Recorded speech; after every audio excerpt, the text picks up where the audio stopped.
बोलो देवी मैया की जय। नवरात्रे चल रहे हैं। नवरात्रों में साधना करनी चाहिए, अपनी निज की साधना करनी चाहिए। शक्ति के दिन है। अगर हमारे पास शक्ति नहीं होगी तो हम कुछ भी कार्य नहीं कर सकते। बिना शक्ति के कुछ भी नहीं संभव।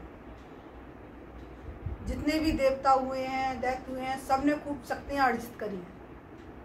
शक्तियों के आधार पर ही उन्होंने युद्ध भी किए हैं। माँ जगदम्बा की शक्ति प्राप्त करी है। शैलपुत्री हैं, जितनी भी हमारी देवी हैं, सब ने अपनी अपनी जा करके आराधना करी है। सिद्धपीठ हैं,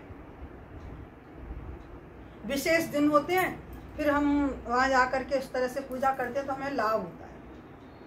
कामाख्या देवी हैं, संतानों की देने वाली। बगलामुखी हैं, बहुत सारी देवियाँ हैं, विस्तार में अभी बताएंगे आगे। अगर हमारे पास शक्ति नहीं है तो कुछ भी नहीं। अगर हमारे हाथ में शक्ति नहीं है तो बताओ हम एक गिलास भी नहीं उठा सकते। हमारे यहाँ पर संत आए हुए थे आश्रम से, निर्मल से माधव भैया। तो उन्होंने कहा कि आप नवरात्रे का व्रत नहीं रखते हैं? हमने कहा हम नहीं रखते, हम तो कृष्ण भक्त हैं भाई। उन्होंने कहा कृष्ण भक्त होना अलग बात है, देवी की उपासना जरूर करनी चाहिए। उन्होंने तब विस्तार से उन्होंने वृंदावन में अपना बहुत बढ़िया आश्रम बनाया हुआ है। माधव जी ना, माधव चेतन नाम है उनका। उनकी बड़ी कृपा रही है हमारे ऊपर संतों की। उन्होंने बताया कि नहीं, तो उन्होंने अपनी दृष्टि से हमें देवी के दर्शन कराए और बताया, इंगित करा कि आप कैसे पूजा करें, कैसे आराधना करें। पहले हम लोग तो ब्रजवासी हैं, तो ब्रजवासियों के तो यहाँ सब जगह देवी की पूजा होती है। प्रणाम करते हैं, अग्यारी करते हैं, लौंग का जोड़ा चढ़ाते हैं। और पूजा तो वैसे भाव की ही है, श्रद्धा की ही है, श्रद्धा से ही होती है। अपनी जितनी भी भाव है, शक्ति है, उसी से पूजा होती है। अच्छा, पहले दिन की शैलपुत्री देवी है, शैलपुत्री की पूजा होती है। ये हिमालय की पुत्री हैं।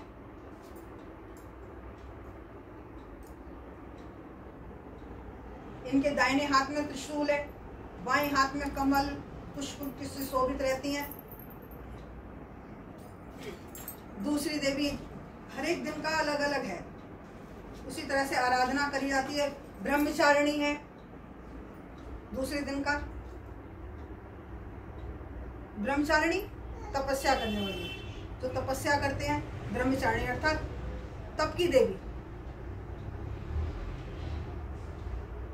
ब्रह्म शब्द के अर्थ से ही ब्रह्मचारिणी देवी है। इनके हाथ में, दाहिने हाथ में मालाएं हैं, कमंडल है, जबकि मालाएं हैं। और फिर तीसरे दिन की देवी है हमारी चंद्रघंटा देवी। चंद्रघंटा देवी, इनके माथे पर घंटे के आकार का अर्धचंद्र है। चंद्रघंटा देवी कहलाती है ये। इनके शरीर का रंग स्वर्ण के समान चमकीला है। इनके 10 हाथ हैं। इनके 10 हाथों में खड्ग है, शस्त्र है, बाण है, अस्त्र विभूषित है, और इनका वाहन सिंह है। इनकी मुद्राएं युद्ध के लिए उद्गत रहती हैं। घंटे किसी भयानक चंडी ध्वनि, अत्याचारी दैत्य आदि राक्षस भी सब कंपित हो जाए। चंद्रघंटा, घंटा की आवाज, आप खड़े हो जाओ मंदिर के नीचे, और जब घंटा बजता है तो एकदम से इतनी तेज ध्वनि होती है कि, और घंटे की बताते हैं जो ध्वनि होती है तो उससे कितने कोस तक के कीटाणु हैं और ये फालतू किसी जो ऊर्जाएं वो हमें आच्छादित नहीं करती। चंद्रघंटा, घंटे की आवाज, दुश्मन भी भयभीत हो जाए। एक अलग गूंज होती है घंटे की। और मंदिरों में तो आपने देखा ही है, बड़े बड़े घंटे चढ़ते रहते हैं। अकबर भी पहुंचा था बड़े घमंड के साथ में, उसने सोने का घंटा चढ़ाया। सबको कथा ज्ञाती होगी। उसने कहा, माँ तेरे पास लोहे के घंटे तो सब चढ़ाते ही हैं, देख मैं तेरे लिए सोने का घंटा लाया।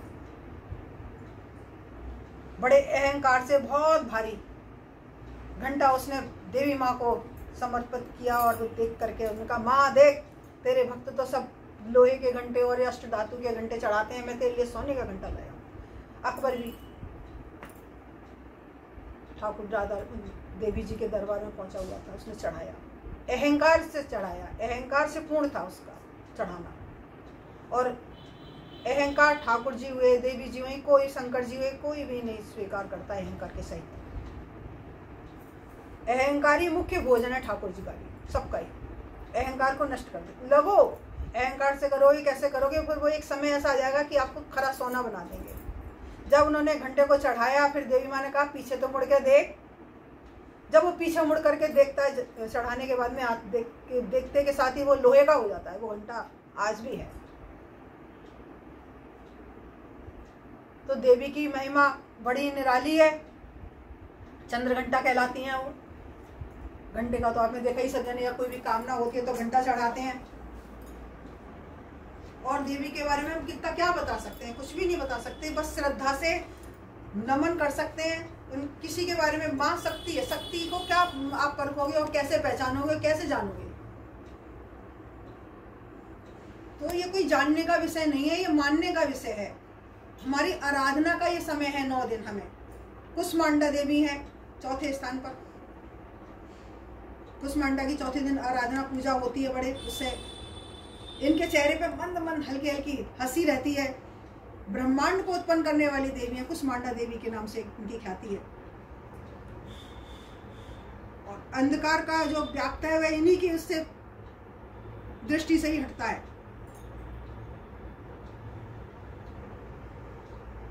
विश्वरूपा आदि शक्ति हैं और इससे पूर्व कोई ब्रह्मांड का अस्तित्व नहीं था।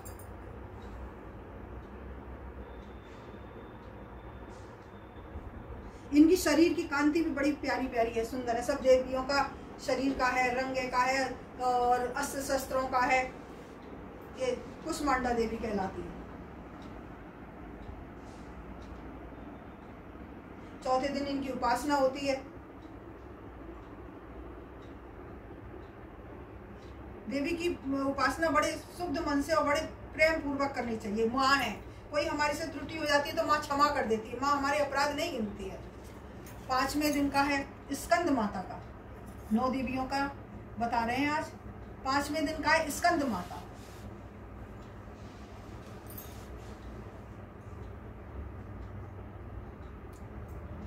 कार्तिकेय के नाम से भी जानी जाती है, प्रसिद्ध है। देवासुर संग्राम में देवताओं के साथ में युद्ध भी हुआ है।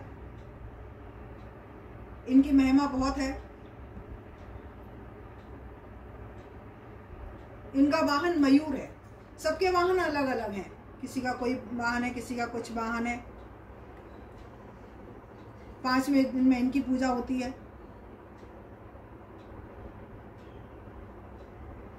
बालक के रूप में बैठे रहते हैं इनके कार्तिकेय जी इनकी पूजा में। ये स्कंद माता कहलाती है। इन देवी की 4 भुजाएं हैं। दाहिनी तरफ ऊपर वाली भुजा में भगवान स्कंद गोदी में पकड़े हुए रहती हैं, और दाहिनी तरफ नीचे वाली भुजा में ऊपर की ओर उठी हुई एक कमल की पुष्प ले रखा होता है इन्होंने।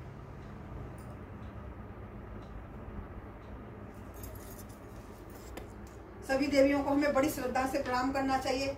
छठी है कात्यायनी देवी। कात्यायनी को कौन नहीं जानता, सभी जानते हैं।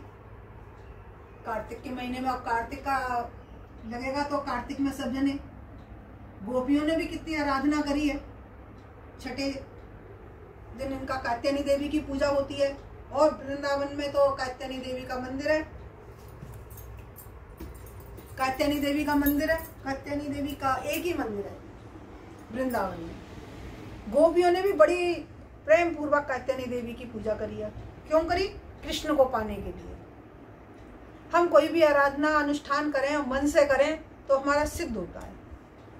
हमारा संकल्प अच्छा हो, शुद्ध संकल्प हो तो सत्य संकल्प भगवान पूरा करते हैं। सभी के संकल्प पूरे होते हैं अगर हमारा संकल्प ठीक से लिया हुआ, यानी कि आज लिया और कल मन बदल गया, आज व्रत रखेंगे और देखा कि घर में कचौड़ी बनी हुई है, पूड़ी बनी हुई है, रबड़ी आई हुई है, आम आया हुआ है, कुछ भी मीठी कोई भी चीज़ आ गई तो लगा कि अरे छोड़ो व्रत। अब आधे में 12 बजे तक व्रत रख लिया, पता लगा 1 बजे व्रत खोल दिया कि नहीं भैया खा लेते हैं, कल देख लेंगे। वो नहीं। कात्यायनी देवी का सब गोपियों ने व्रत कराए। सुबह भोर में उठना, सब भजन करती पूरा दिन। सुबह उठते ही किस लिए उठी? कि ठाकुर जी की प्राप्ति के लिए। ठाकुर जी की प्राप्ति के लिए तो वही ठाकुर जी की पूरी दिन चर्चा रहती थी। सुबह जा रही हैं यमुना जी पर, सुबह भोर में ही स्नान करना तारों की छाँव में। हम लोग भी कार्तिक का करते हैं जितनी भी हमारी क्षमता है, पर हम अपनी क्षमताओं को ऐसे कह देते हैं हमारी क्षमता है, लेकिन हमें करना चाहिए, खूब करना चाहिए। जो भी टाइम मिले, जैसे भी बहाना ढूंढते रहना चाहिए भजन पूजा के लिए कि हाँ चलो अब ये आ गया, ये त्यौहार आ गया, ऐसे आ गया। और अपने सभी त्योहारों को, रीति रिवाज को, परंपराओं को कभी तोड़ना नहीं चाहिए। हमारे गुरुदेव कहते हैं जो भी तुम्हारी परंपरा है उससे जरूर निभाओ। छोड़ना तो बड़ा सरल है, ऊपर से गेंद लुढ़का दो वो सीधी नीचे ही सीढ़ी पे आएगी। उसे ऊपर पहुंचाना ही कठिन है। उसे पहुंचाएं ऊपर और अपन स्थिर रहें। तो सबने बड़े प्रेम से ठाकुर जी का गुणगान भजन करते हुए कृष्ण गोविंद हरे मुरारी हे नाथ नारायण वासुदेवा कात्यायनी देवी का जाप करती हुई जा रही हैं। क्योंकि कृष्ण रूप में, पति को कृष्ण रूप में चाहते हैं। ऐसे पति को वरिए जो अमर हो जाए हमारा सुहाग।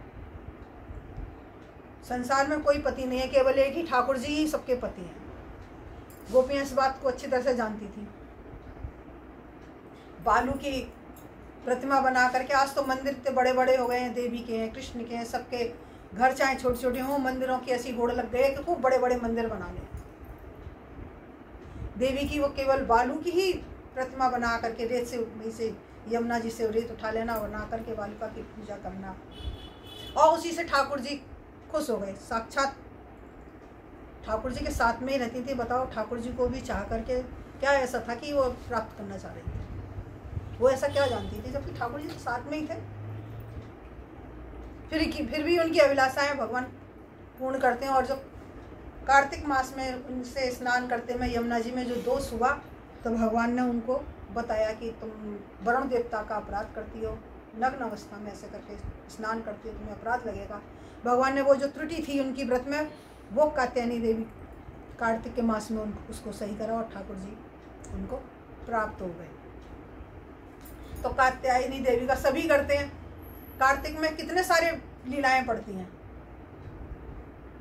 दीपावली है, गोवर्धन है, बहुत सारे त्योहार पड़ते हैं दीपावली इसमें, कार्तिक मास में।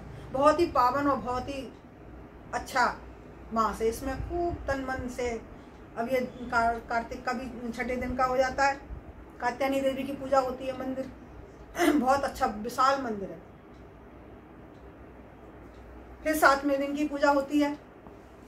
देवी का 7वां दिन कौन सा है? कौन सी देवी की पूजा होती है 7वें दिन? हम करते हैं कालरात्रि। शक्ति की देवी हमारी कालरात्रि। ये कालरात्रि के नाम से जानी जाती है। इनके रंग कैसा है? एकदम काला। काल का रंग कैसा है? कैसा बताते हैं? यमराज भैंसे पे सवार आएंगे, डराते हैं, बताते हैं। जो दुष्कर्म करते हैं, पाप में डूबे रहते हैं, उनको भैंसे पे सवार होकर के काले रूप में भगवान लेने आते हैं।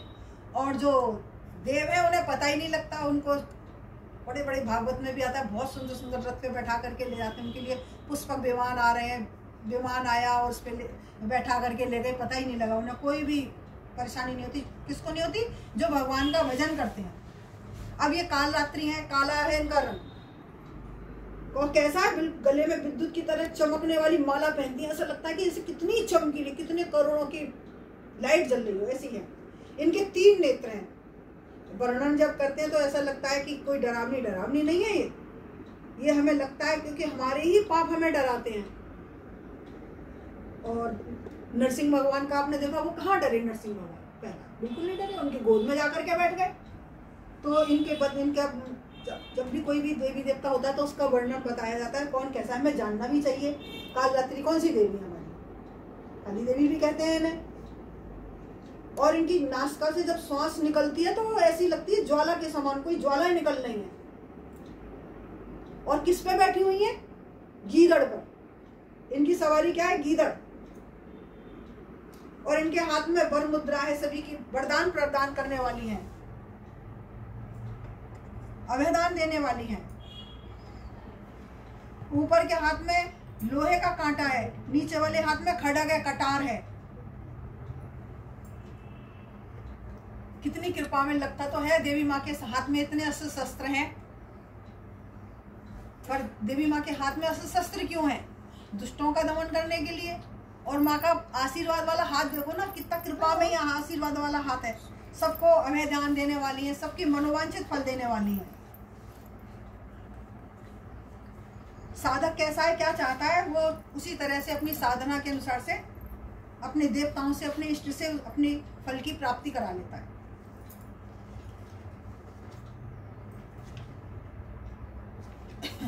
महागौरी, 8वें दिन हम महागौरी की पूजा करते हैं। गौरी के नाम से ही पता लगता है, गौर गौर वर्ण है उनका। ये हमारी 8वीं शक्ति कहलाती है महागौरी। इनका पूर्णतः रूप जो है बहुत ही गोरा है। उपमा इनकी शंख, चंद्र और कुंद के फूलों से दी जाती है। कुंद का फूल बहुत सफेद होता है और इनकी 8 वर्ष की आयु मानी गई है। महागौरी की सभी पूजा करते हैं। आभूषण पहने हुए, इनकी 4 भुजाएं, इनके वृषभ है, सवारी जो है, वाहन जो है वृषभ है। हाथ में अभय मुद्रा है, नीचे वाले दाहिने हाथ में त्रिशूल है, ऊपर वाले बाएं हाथ में डमरू और नीचे वाले बाएं हाथ में वर मुद्रा है। इनकी मुद्रा अशांत शांत है। इन्होंने भी पति रूप में प्राप्त करने के लिए शंकर को बड़ी कठोर तपस्या करी है। गोस्वामी तुलसीदास ने तो इन्हें भगवान शिव के वरण के लिए ही कठोर संकल्प लिया था। इन्होंने क्या लिया था? जन्म कोटि लगे ही हमारी, बरो शंभु नाथ रहूं कुंवारी। मैं ब्याह करूंगी तो शंकर से ही करूंगी, अन्यथा नहीं करूंगी।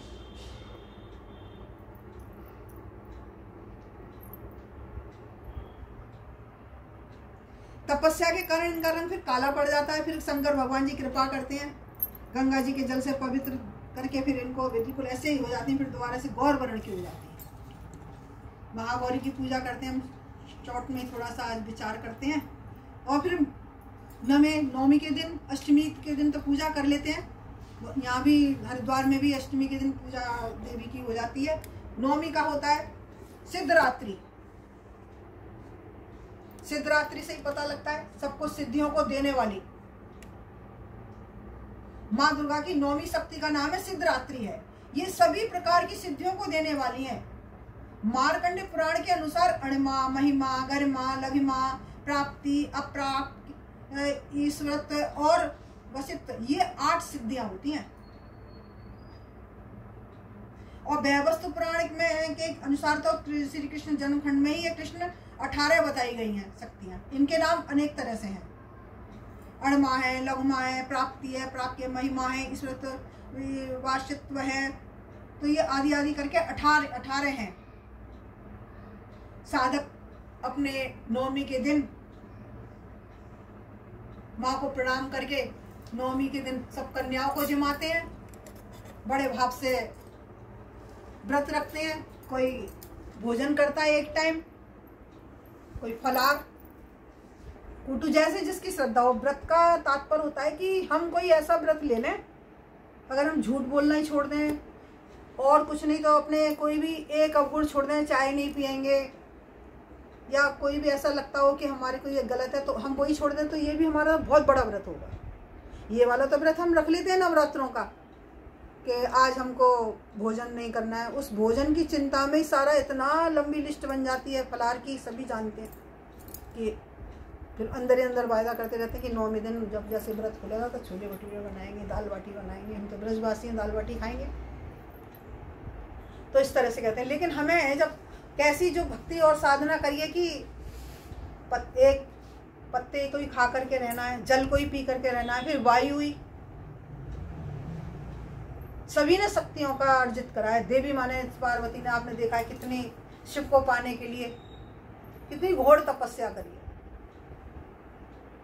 अपर्णा कहलाई है, पत्तों का पान करा उन्होंने, पत्ते ही खा करके रहना, फिर उसका फल उसी तरह से मिलता है। हमें फिर बता रहे थे हम कि हमारे यहाँ संत आए तो उन्होंने कहा कि आप देवी जी की उपासना नहीं करते। हमने कहा हम तो ये बस लौंग का जोड़ा चढ़ा देते हैं और ऐसे ही करते हैं नवरात्रों में। कि नहीं, तो उन्होंने हमको इस तरह से बताया कि शक्ति के बिना कुछ नहीं। हम अपने अहम में रहेंगे ना जी ना, और अधिकांशतः यही होता है कि बस जी ना, हम कृष्ण की पूजा करने वाले हैं, कृष्ण के उपासक हैं, हम नहीं देवी को मानते। हम तो राम के उपासक हैं, हम तो राम की पूजा करते हैं जी, हम नहीं देवी की करते। सब में सम देखना है, जिस समय जैसी पूजा आती है तो हमें सबकी पूजा करनी चाहिए। पति हमारा है, पति की तो पत्नी करती है, तो उसका परिवार भी तो है। उसके परिवार में वो कह दे कि ना मैं ससुर को नहीं भोजन दूंगी जी, आपको ही दूंगी, तो बताओ वो पत्नी किस काम की। वो कहना जी ना मैं बहन को तुम्हारी को नहीं पूछने वाली। तो ये ठाकुर जी का सारा परिवार है। देवी माँ को भी कितनी शक्तियां सभी देवताओं ने दी है कार्य की सिद्धि के लिए। अगर दैत्यों को ना मारा जाए तो कैसे आगे का कार्य चले, सृष्टि का कार्य चले। तो देवी की हमें उपासना बड़े मन से करनी चाहिए। हमने संत की बात मानी और जब से इतना आनंद आने लग गया है देवी की पूजा में, बहुत मन लगता है। और राधा माधव की शरण में बैठ करके हम देवी मैया की आराधना करते हैं। देवी माँ हम पे कृपा करें। हमारी देवी भी है, हमारी देवी का नाम है माधवेश्वरी माता। बोला माधवेश्वरी माता की जय। इष्ट हमारी कुल देवी है नरी सेमरी माँ। बोला नरी सेमरी मैया की जय। साचे दरबार की जय। साची जोता वाली माता तेरी सदा ही जय। माँ हमें शक्ति दे, बुद्धि दे, बल दे और अपनी कृपा दे। बोला देवी मैया की जय।